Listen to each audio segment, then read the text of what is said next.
Hello and welcome to Taiwan Talks. I'm Yin Khvat. On the show today, as Anthony Albanese makes his first visit to the White House, China's Air Force drops flares dangerously close to an Australian patrol plane over the South China Sea. A lot is riding on the Albanese and Donald Trump meeting, the first since the US president took office. But what are the stakes for China? Plus, why is Beijing concerned about Australia's Papua New Guinea Mutual Defence Treaty and the de facto integration of their defence forces? This treaty contains a mutual defence obligation similar to Australia's AUKUS treaty commitments, where we declare that in the event of an armed attack on either of our countries, we would both act to meet the common danger. And Canberra obtains, quote, expanded access to Singapore's defence facilities. What does this mean for the Indo-Pacific?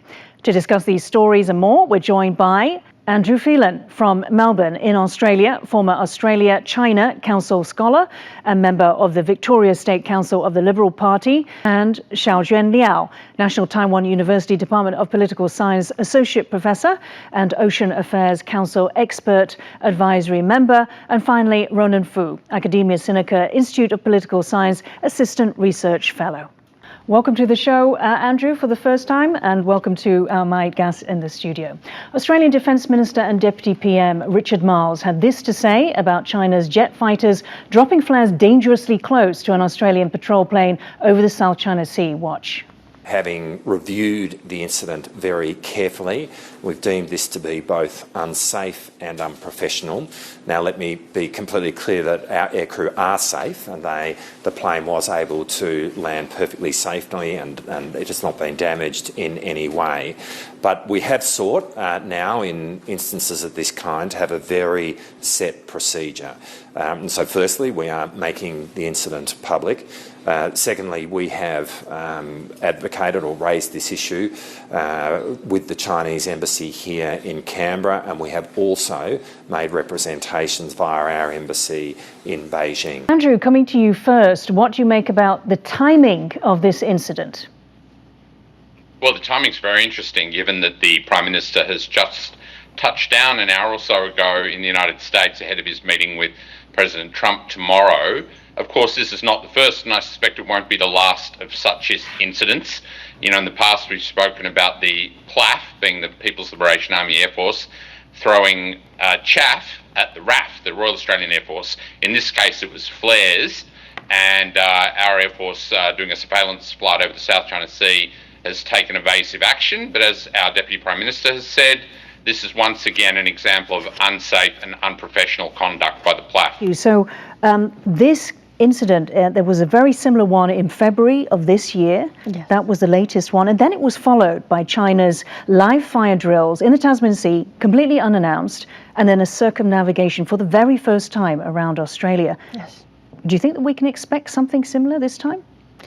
I would say this time it's more just like Andrew said, it's more like about the action of, the Australian is going to meet, the PM is going to meet Trump. Because the thing in February, when China, they do not, although they notify Australia they are going to have the military drill, but they didn't tell them that they are going to have a live fire exercise. So Australia government actually react very strictly. They actually try to tell China that this is not allowed. I believe they already sent a signal to China, so I don't believe China will do that again without prior notification to Australia. Rona, do you agree with that very briefly? Does China listen?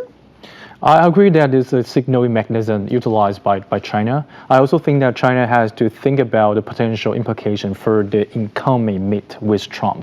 They also want to meet Trump. They also want to get the ball going, right? Mm-hmm. So they're playing two games. Number one, they have to send signal to Australia. Okay, so we know that you're going to meet President Trump, but be aware of the fact that we are watching. But I agree with Mandy that they are not going to go very far because they're not getting that in their mind. Okay. Now, it's been a long time in the making. Australian Prime Minister Anthony Albanese is finally in Washington to meet with Donald Trump at the US President's request. Australians, when speaking of their bilateral relations, often say their country has worked and fought alongside the US for decades. Indeed, since Australia's independence, it's fought in Vietnam, Iraq and Afghanistan. So, Andrew, how close are the two countries, and can we expect any big announcements today? Well, the countries are very close. The US is our stability and security guarantor and has been since the post-World War II period under ANZUS, the Mutual Defence Treaty that we have with the United States. And of course, we've fought in battles side by side for 100 years now. The United States has increased its footprint in Australia in recent years and will continue to do so, particularly through the submarine arrangements and AUKUS. And absolutely, I would expect to hear the announcement of some deals on critical minerals as coming out of this visit. Australia's a mining powerhouse, and Australian company Lynas is the biggest manufacturer, or biggest miner rather, of rare earths globally outside the United States. Right. And so, Andrew, to quote the words of Donald Trump, do you feel that Australia has the cards when it comes to, rare earths and critical minerals? Well, we certainly have the cards, and I think it'll be an indispensable partnership on rare earths and critical minerals. Having said that, there needs to be, and there is currently, cooperation going across the free world, including Japan, South Korea, United States, Canada, Australia and some European countries. The issue is that China's made a play on rare earth magnets. They're exceptionally complex things to make, and you can't just turn that tap off overnight. First of all, it's starting rare earth mines, it's rare earth processing, which PRC Inc. leads the world, and they also lead the world in rare earth magnet technology. And it's going to be, a 3 to 5 year window, even moving at warp speed, for the West to respond to that supply chain vulnerability. Mandy, having said that, though, Andrew mentioned the leverage that China has. Yeah. Has, though, China, with its recent bans and coercion over rare earth, over these minerals, has it effectively opened the door, though, to Australia, which has the second highest share globally of these minerals? Yes, I agree with Andrew. Actually, I also believe Australia is already ready to take the responsibility to help the world to fill the gap left when China closed the door.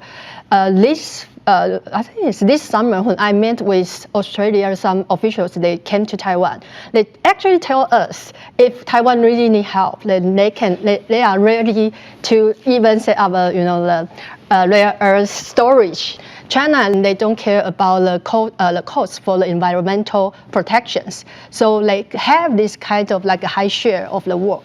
But can advanced country do that too? Can Australia to face the situation that when their people start to protest, the cost of the pollution for the environment? Ronan, there are costs, as Mandy has outlined there. But the thing is, when I spoke about the timing, this very critical juncture where China has used this, has weaponized its minerals stranglehold, the rest of the world can't just do nothing. Most of the countries in the world do not have that kind of technology in place at the moment. So that's the reason why I still believe that China can use it as a leverage in a lot of bargains with some key countries such as the United States. And I agreed with Andrew and Mandy that Australia will try to fill the void. But my worry is that despite the fact that Australia may try its very best, but the effect will be limited. Why? Because of the margin of advantage enjoyed by China. Because for one thing, they actually don't care about the environmental consequences that when you go ahead and try to destroy real earth, from the modern earth, they don't really care. So that's the reason why they enjoy such a technological advantage. But Australia has decades of, let me bring it back to Andrew, but Andrew, Australia has decades of experience in mining. It does. In fact, way back in 1990, I interned at BHP's Beijing office, and back in those days, China was a mere 2% of BHP's iron ore exports, and of course, the rest, as they say, is history. But we've known about this for a long time. Deng Xiaoping pointed it out, as is commonly known. I think we're paying the price for our strategic myopia in not paying sufficient attention to the PRC and PRC Inc. and the way it goes about things, whether it's rare earths or whether it's shipbuilding that started under Zhurongji in the early 2000s. Those chickens have come home to roost, as it were, and China has leverage, and it's pulled the trigger on that leverage right now. So it's kind of a mad scramble to say, how do we do this and how do we get around it? And there is no immediate solution. So in terms of leverage, we've spoken about China's leverage, but does this create leverage for Australia over Trump? It certainly puts Australia in a sweeter spot. It's no secret that the Albanese Labor government has taken quite a while to secure this meeting. I think the key message here is that Beijing is, if you look 20 years ago, say under the Howard government, there was scope for Australia to have its strategic cake and eat it too. That scenario has kind of run its due course, and it's run out of runway. So Albanese is under a great deal of pressure because Beijing is saying, on the one hand, you're a model for Western leaders that we want to emulate because, you're doing a good job at managing the relations with China, stabilized relationships. That's that narrative. But now they're saying, hey, buddy, you can't have your cake and eat it too. You're upping all your military exercises in the region. You're off to the White House. Meanwhile, the United States is going to say the same thing. We want you to decouple. We want you on our side. So it's a very, no country in the world has benefited from China's opening and its rise as much as Australia. And the Prime Minister's in a very difficult situation now. So it's going to be fascinating to see what evolves. Mandy, in terms of that balancing act that Andrew described very, very well there, I wanted to play a bite. It's from an Australian politician, the education minister. Let's take a look. We've worked together and fought together. China is our biggest trading partner. The US is our greatest and most important ally. Okay, so my question is, in today's competition, as Andrew had said, can the US's greatest strategic ally, or greatest, most important ally, continue to have it both ways? Does it need to make a choice, choose one side? For this question, actually, I believe for Australia, it still has the time and has the leverage to play, this kind of balance. Recently, we can see Australia already being awakened because of the President Biden, the former U.S. President Biden. They try to encourage Australia to take more ability in the South Pacific Ocean for those island countries to help them. So Australia already trying to be a very responsible country, especially when U.S. and British signed the AUKUS with them. So Australia now, they can, if the AUKUS is completed, then they have the ability to have the nuclear submarine to the whole East Asian countries, and I think they will do more to be international actors. Right. And talking about AUKUS and nuclear-powered submarines, Ronan, what does Albanese want most out of this meeting? So I think in terms of this meeting, I would say it signifies or reflects that both sides are trying to updating the alliance, because the alliance in the traditional way only care about security implications. But now we see some geopolitical and even economical implications coming from this. Otherwise, he will not actually bring, the industry and resource ministers with him, because he can with the very clear intention that these alliances need to be updated according to the current development in the geopolitical event. And I also want to answer your question in terms of whether Australia can actually have it both ways or continue to engage in hedging, if you will. So the notion being security, right on the US, economically right on China. I think in the ideal world they would try to keep it balanced. But the reality is that as the tension between China and the U.S. got intensified, this kind of balance was very hard to strike, right? So at the end of the day, especially for Australia, though, because what I'm getting at is, many people refer to Australia as being the deputy sheriff, to obviously to the U.S.'s sheriff. So it holds a special position. It's not simply another country in the Indo-Pacific. Yeah, and also in terms of the current policy shifts or policy orientation exhibited by Canberra, you can see that AUKUS and the focus on critical minerals. It kind of showed that Canberra is already leaning a little bit more toward the U.S. So we can debate in terms of the but reason that's what you why. would expect, right? Yeah. So for the the deep ties between the US and Australia, and also the fact that maybe some people will argue that this term has been outdated, like-mindedness. Australia will find it to be more like-mindedness with the US rather than China. So obviously, garnering economic interest from China is great.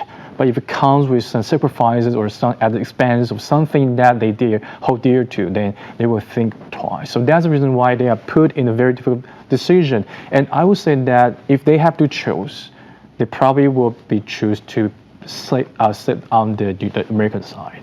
Let's go to the next question. So when it comes to Australia's own defence, just this month, Canberra signed a mutual defence treaty with its northern and closest neighbour, Papua New Guinea, known as the Puk-Puk Treaty. It's Australia's third such alliance after the United States and New Zealand, and the first in 7 decades. And in fact, their foreign ministers are meeting today in Canberra in the wake of that signing. China, through social media and in Papua New Guinea newspapers, has issued a warning to both Port Moresby and Canberra that the, quote, Pacific region should not become an arena of big power rivalry, and no country should treat the island countries as its, quote, backyard or engage in zero-sum competition and exclusive arrangements. Mandy, let me come to you. So do you think this is ironic given China's own security pact with the Solomon Islands? It also has arrangements with Vanuatu, and there was a leak back in 2022 or perhaps within the year, which talked about a secret naval base on the Solomon Islands. Yeah, so actually, I'm not so surprised Australia will sign this treaty with Papua New Guinea, because these two countries, actually, they already signed lots of defense pacts with each other from 1971. They already signed, they will provide, Australia will provide Papua New Guinea, their defense, their police, cooperation, their logistic for the military, Right, but this time the very important difference is the mutual defense treaty. Yes, aspect. so they just put forward, and I think this is an action actually just trying to tell China, but also want China led, because China last year, or from 2 years ago, they tried to enlarge their investment in New Guinea, lots of monies and basically infrastructure, lots of established project over there, and they will try to do more. And we also can expect Australia will sign similar more treaties with the Pacific Island countries. Right, and Ronan, let's drill down to why is China so concerned? This is a mutual defense treaty between two neighbours. What's it got to do with China? Yeah, so basically, this is the very first time that Papua New Guinea has a mutual defense, framework, and this framework is very. So it's a big deal. Yeah, it's a big deal. It's like I don't know if we can call it a watershed, but it's a big deal. It signified the very first, and maybe more will be in the making. So that's worrisome for China or Chinese decision maker, and. Actually, the reason why China got so scared or even worried is because it's gonna put a limit or put a leash on China's, expansion of influence in the region. I just want to really help our viewers on this. Is China planning to attack Australia? No. Okay, so what's the issue at hand? Yeah, so what they are worried about is the snowballing effect. Because this treaty actually signifies, a collaboration, a deeper collaboration between, PNG and Australia and the United States. So it's also about the United States. And like I said, if there's there's plenty more, similar treaties in a way. So that sort of signify maybe China will be content in this region. Is it about Taiwan? Potentially, yeah, because despite the fact that we can now rely on Australia and to anticipate that they are going to play as large a role that Tokyo will try to play, but in terms of logistically, Canberra will play a certain role. And if you factor Australia, if you factor in United States in this calculation, there's not a surprise that Beijing got really upset. Andrew, I'm just going to play a clip from James Marape, who appeared to equivocate on the mutual defence aspect in an ABC interview in relation to war with China. Watch. Is it possible that PNG could make a decision not to be involved in a conflict Australia was engaged in with China? There's a high possibility when that event happens. PNG has a sovereign in itself. This constructive treaty was constructed within the fullest ambit of respecting sovereignties in making their own calls. So if you sign a treaty that talks about facing a common danger, isn't that exactly what a common danger is? Likewise, Australia, PNG was engaged in a construct. We would not expect, or in a conflict, we don't expect Australia to drop everything else and run to us. The treaty has provisions where there'll be consultations, they'll be engaged. There's a finality of making call that rests with respective defence force commanders. So, can the Mutual Defence Treaty be taken seriously if there's this admission by the leader of PNG? Absolutely. I think it's a huge achievement by the Albanese government, credit where due. The Solomons was an absolute wake-up bomb for Australia in terms of, the deal that was signed with Beijing. PNG, just to give the viewers a bit of a framework, at the time of independence 50 years ago, was an Australian administered territory at the end of World War II. So the two countries have a long history, and of course the battles of World War II on the Kokoda Track in Papua New Guinea are the stuff of legend in both countries. So there's a great deal of kinship. But today, Papua New Guinea has a population of 15 to 17 million. By 2030, that's estimated to be about, 2050 rather, estimated to be about 30 million. So it is by far the most important and strategic country in the region. But in terms of the defence side of things, I mean, if, for example, Marape did not decide to take action, say if Australia was attacked, what else does this treaty, what are the components of it that still give Australia an advantage? Yeah, well, once again, going back to World War II history, on Manus Island, the Lombrom base, which was where General MacArthur was based for a period of time, has recently seen $500 million worth of investments and upgrades, which will suit all Australia, New Guinea, and the United States. So I think there's an awareness. Australia might be the devil that Port Moresby knows, but the fact is we've been mates, we're trusted for a long period of time. Hopefully this alliance will work out well. And what I understand is that there's access to the bases. Ronan, do you want to jump in? Bases and weapons, pre-positioning. Yeah. So I would just want to say that, on the ground, actually, these two countries have already engaged in some cooperation in terms of, training, logistic support, and joint patrol. So in a way, this treaty can be seen as efforts to actually institutionalize and legalize the cooperation already on the ground. Yeah. Okay. Right. Let's go to the final question. Singapore will enhance the Australian Defence Force's access in and through its territory. The two sides signed a memorandum of understanding this month in an initiative that, quote, builds on Singapore's existing support for Australia's long-standing presence in Singapore since the formation of the five-power defence arrangements in 1971. Singapore continues. As Australia seeks to step up its presence in our region, the Singapore Armed Forces will support more frequent port calls and stopovers by the ADF's vessels and aircraft. So, Mandy, why now? Why does the Australian Defence Force need to step up its presence in this region?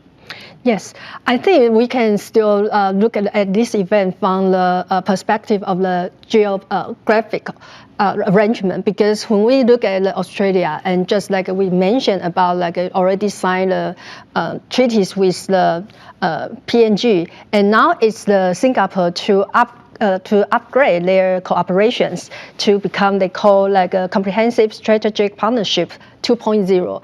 And for this one, I think the most important point is about they allow each other to enter more assets, the military assets for each other, which is similar to the reciprocal agreement, reciprocal assets agreement, similar to that. So maybe for them, the next step, they will sign this kind of like agreement to make their military exchange or military cooperation and training more cooperatively and more also more like access to each other.